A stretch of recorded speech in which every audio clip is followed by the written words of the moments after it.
अमंत्रमक्षरम नास्ति नास्ति मूलमनौषधम अयोग्य पुरुषो नास्ति योजकस्तत्र दुर्लभः.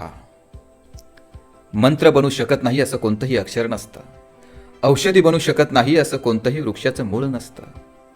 आणि कोणताही पुरुष किंवा कोणतीही व्यक्ती कोणत्या ना कोणत्या बाबतीत उपयोगी पडू शकणार नाही अशी कोणतीही व्यक्ती नसते. वानवा फक्त असते त्यांची योग्य ठिकाणी योजकता करण्याची, योग्य पद्धतीने योजना बनवून योग्यरित्या योग्य कारणासाठी योग्य व्यक्तीची योग्य उपयोग करून घेण्याची. नमस्कार मित्रहो, मी जबरदस्त जीवन निर्मिती संकल्पक प्रदीप वरणकर. नाही भीती नाही टाइमपास, जबरदस्त जीवन घडूया खास. मित्रहो, या जगामध्ये प्रत्येक व्यक्ती हा वेगळं कौशल्य घेऊन जन्माला आलेला असतो. प्रत्येकाचं अंतर्भूत कौशल्य एक जबरदस्त असतं. त्या अंतर्भूत कौशल्याचा आणि शक्तीचा विकास करून तो पुढे जाण्याचा ज्या वेळेला प्रयत्न करतो त्यावेळेला या जगामध्ये जगाला उत्तम निर्मिती तो बहाल करत असतो. प्रत्येक गोष्टीचा, प्रत्येक व्यक्तीचा, प्रत्येक साधनाचा काही ना काहीतरी उपयोग होत असतो. आपण फक्त योग्य योजना करून योग्य ठिकाणी योग्य त्या वेळी योग्य त्या व्यक्तीचा आणि योग्य त्या साधनांचा उपयोग करून घेण्याची क्षमता आपल्यामध्ये बांधवायला हवी. आणि याच्यासाठी 3 मुद्दे आपण पाहणार आहोत. योजकस्तत्र दुर्लभः. योजक या शब्दाद्वारेच हे आपण जाणून घेऊया. यो म्हणजेच योजक, योजना. योग्य वेळी योग्य ठिकाणी योग्य व्यक्तीचा योग्य साधनांचा योग्य प्रकारे उपयोग करून घेण्याची क्षमता जर असेल तर नक्कीच प्रत्येक व्यक्ती आपल्यासाठी चांगला उपयोगी ठरू शकतो. आपणही इतरांसाठी चांगले उपयोगी ठरू शकतो आणि आपल्या जीवनातून जास्तीत जास्त लोकांना उत्तमरित्या सेवा बहाल करून देण्यासाठी आपण सहाय्यभूत ठरू शकतो आणि इतरांचंही सहकार्य आपण घेऊ शकतो. आपण काही वेळेला म्हणतो की हा व्यक्ती काही कामाचा नाही, पण प्रत्येकाचं कौशल्य वेगळं असतं, प्रत्येकाची क्षमता वेगळी असते, प्रत्येकाच्या आवडीनिवडी वेगळी असतात. त्यानुसार योग्यरित्या हाताळणी आपल्याला करता आली पाहिजे.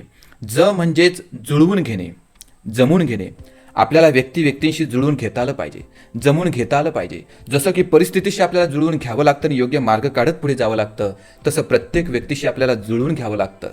त्यांच्या आवडीनिवडी, त्यांचं सामर्थ्य, त्यांची प्रवृत्ती ही आपल्याला स्वीकारावी लागते आणि त्याच्यातून मार्ग काढत आपल्या ध्येयाच्या दिशेने आपल्याला वाटचाल करण्याची गरज असते. काही प्राणी, काही क्रिचर, काही कीटक हे आपण पाहतो की ते परिस्थितीशी कसं जुळवून घेत असतात, तसं आपल्याला व्यक्तीशी जुळवून घेता आलं पाहिजे. आपल्या ध्येयाच्या दिशेने जे अडथळा आणत असतील त्यांना बाजूला सरता आलं पाहिजे किंवा त्यांच्यापासून आपण बाजूला राहता आलं पाहिजे. आणि जे आपल्या ध्येयासाठी सहाय्यभूत ठरतील त्यांच्या सहवासात राहून त्यांचं मार्गदर्शन घेऊन आपल्याला पुढं जाता आलं पाहिजे.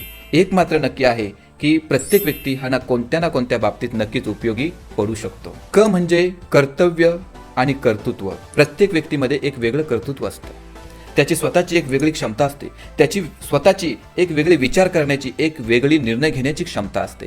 ती आपल्याला आत्मसात करता आली पाहिजे, ती आपल्याला जाणता आली पाहिजे. कौशल्यपूर्वक केलेले कर्म हे यशाकडे नेत असतं. त्याच्यामुळे प्रत्येक माणसाचं कौशल्य कोणतं आहे, त्याच्याकडे कोणती कर्तृत्व क्षमता आहे आणि त्याच्याकडे ती कर्तव्य बुद्धी आहे का, या तिन्हींचा योग्य संयोग आणि त्याचा योग्य विचार आपल्याला करता आला पाहिजे. आणि म्हणूनच प्रत्येक व्यक्तीला आपल्याला योग्यरित्या स्वीकारता आलं पाहिजे, योग्य योजना बनवता आली पाहिजे आणि योग्य चांगल्या गोष्टीसाठी उपयोग आपल्याला करून घेता आला पाहिजे. आपणही इतरांसाठी उपयोगी पडणार असतो, त्याप्रमाणे इतरही आपल्यासाठी चांगले उपयोगी पडतील याच्यासाठी एक योजकता आपल्याकडे असली पाहिजे. योजकस्तत्र दुर्लभः. फक्त वानवा असते ती योजकतेची. हे जग, हे युनिवर्स आपल्याला भरभरून देण्यासाठी तयार असतं.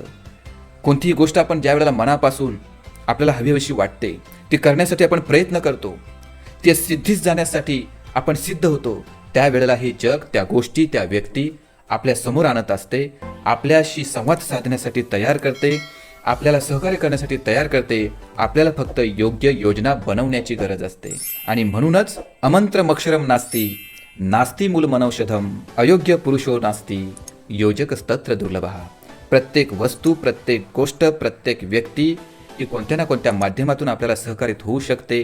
वानवा असते ती योजकतेची. म्हणून आपल्या जीवनात आपण चांगली योजना बनवली पाहिजे. कोणत्या कौशल्याची, कोणत्या गोष्टीसाठी गरज आहे याची एक लिस्ट आपल्याकडे असली पाहिजे. आणि अशी योजना बनवण्यासाठी आपलं जीवन सर्वांच्या सोबतीने सफलतापूर्वक पुढे नेण्यासाठी आपणाला मनपूर्वक शुभेच्छा. धन्यवाद.